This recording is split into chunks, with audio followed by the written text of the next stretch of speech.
Kwa hakika matumizi mabaya ya antibiotics kwa vile ambavyo sisi au jamii huwa watu wengi wanajiamulia si kitu kizuri, kwa sababu kwenye miili yetu wakati mwingine tunapata changamoto zisizokuwa za kawaida kutokana na matumizi mabaya au holela, kwa sababu pale unapojiamulia kutumia kwa sababu unaamini kwamba mimi ninachojisikia hiki labda pengine nahisi naumwa malaria, unakwenda kuchukua dawa, au naumwa kitu fulani unakwenda kuchukua dawa dukani bila kupata ushauri.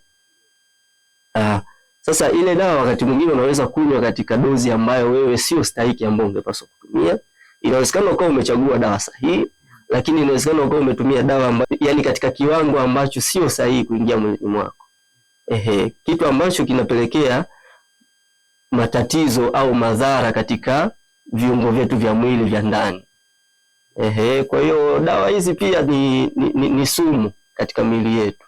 Kwa hiyo matumizi mabaya yanaweza kupelekea zile adverse effect kubwa ambazo wakati mwingine tulikuwa tunazitegemea, lakini kutokana na matumizi katika kiwango kikubwa, kwa hiyo madhara yatajitokeza kwa ukubwa pia.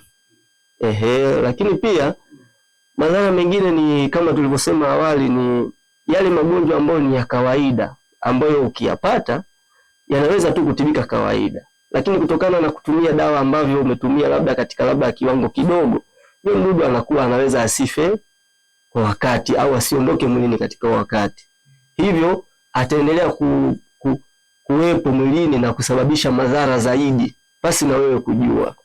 Kwa hivyo utakuja jikuta umepata changamoto kubwa wakati umeshachelewa kujua. Kwa hayo ni miongoni mwa madhara ambayo yatajitokeza wakati wa matumizi mabaya ya antibiotics na dawa nyinginezo.